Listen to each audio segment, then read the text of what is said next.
Oke, kali ini kita akan menyelami asal-usul Chili yang unik banget. Sebuah negara yang terbentuk oleh geografi yang ekstrim dan yang lebih penting, oleh semangat perlawanan yang sepertinya nggak bisa dipadamkan. Ini bukan cerita kolonial biasa ya. Ini adalah kisah tentang penaklukan yang bisa dibilang gagal. Nah, ini dia intinya. Nggak seperti koloni-koloni lain di benua Amerika, penaklukan Chili itu nggak pernah benar-benar tuntas. Justru kegagalan inilah yang bikin sejarah awal mereka jadi luar biasa menarik dan ya beda dari yang lain. Untuk ngerti ceritanya, kita harus paham dulu panggungnya. Coba bayangin deh, sepetak tanah yang panjang dan kurus, kejepit di antara pegunungan Andes yang megah di satu sisi, dan Samudra Pasifik yang luas di sisi lainnya. Kondisi geografis yang terisolasi inilah yang menempa karakter orang-orang yang tinggal di sana jadi super tangguh. Dan di panggung ini, tokoh utamanya adalah bangsa Mapuche. Lupakan bayangan soal suku asli yang pasif. Jauh sebelum orang Spanyol datang, Mapuche ini udah jadi masyarakat pejuang yang hebat, dengan struktur sosial yang kokoh. Budaya perang mereka itu terkenal banget, dan mereka berhasil mempertahankan tanah mereka dari berbagai ancaman selama ratusan tahun. Lalu, di abad ke-16, babak baru yang dramatis pun dimulai. Para konkuistador Spanyol yang didorong oleh rasa haus akan emas dan kejayaan akhirnya tiba.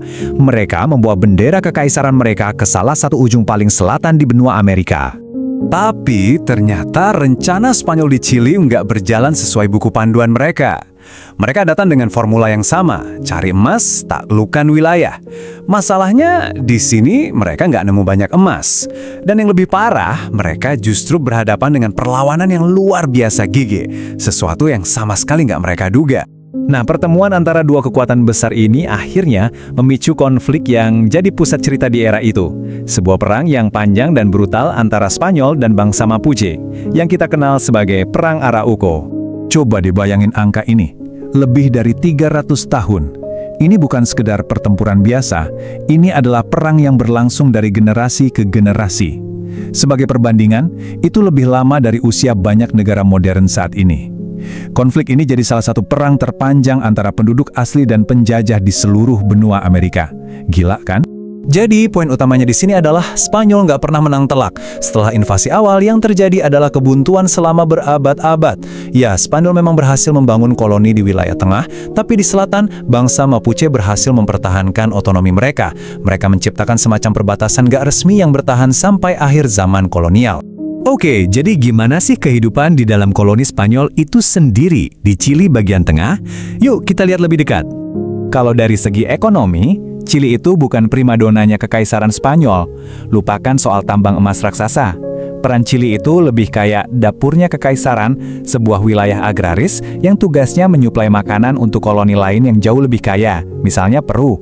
Struktur sosialnya, wah, kaku banget. Di puncak tentu saja, ada orang-orang Eropa yang memegang semua kekuasaan dan tanah. Di bawah mereka, ada kelompok ras campuran atau mestizo. Dan di lapisan paling bawah, ada masyarakat adat yang tanahnya direbut, plus para budak dari Afrika. Ini adalah sistem yang benar-benar dibangun di atas ketidaksetaraan. Dan ini poin yang paling krusial. Karena bangsa Mapuche di selatan nggak pernah takluk. Semangat perlawanan mereka itu seakan meresap ke dalam identitas seluruh wilayah Chili, bahkan di dalam koloni Spanyol sekalipun. Semangat perlawanan ini jadi semacam DNA bagi bangsa yang sedang terbentuk di sana. Sekarang, mari kita lompat ke akhir abad ke-18. Angin perubahan mulai bertiup kencang, dan panggung dunia pun mulai disiapkan untuk akhir dari era kolonial. Nah, pertanyaan ini jadi kuncinya. Kekaisaran Spanyol yang dulunya adidaya mulai goyah. Kelemahan ini membuka pintu bagi perubahan besar di seluruh koloninya. Dan tentu saja, Chili nggak terkecuali. Jadi kita bisa lihat, ada badai yang sempurna sedang terbentuk. Ide-ide baru soal kemerdekaan menyebar dari Eropa dan Amerika Utara. Di saat yang sama, Spanyol lagi sibuk perang di Eropa. Jadi cengkraman mereka ke koloni pun melemah. Dan di Chili sendiri, para elit lokal mulai gerah dan pengen punya kendali lebih. Semua bahan untuk sebuah revolusi sudah ada di atas meja. Jadi inilah potret Chili di penghujung era kolonial. Dari luar mungkin kelihatannya tenang dan stabil. Tapi di bawah permukaan, wah ini kayak gunung berapi yang lagi tidur. Benih-benih nasionalisme dan keinginan untuk merdeka itu udah tumbuh. Tinggal menunggu waktu yang pas untuk meletus. Dan kita tutup dengan satu pertanyaan yang bikin mikir. Kalau sebagian besar wilayah selatan Chile itu nggak pernah benar-benar ditaklukkan, lalu apa sebenarnya arti kemerdekaan dari Spanyol bagi mereka? Ini adalah sebuah paradoks, sebuah pertanyaan rumit yang terus membentuk negara Chile hingga di masa depan. Warisan abadi dari sebuah penaklukan yang tak pernah usai.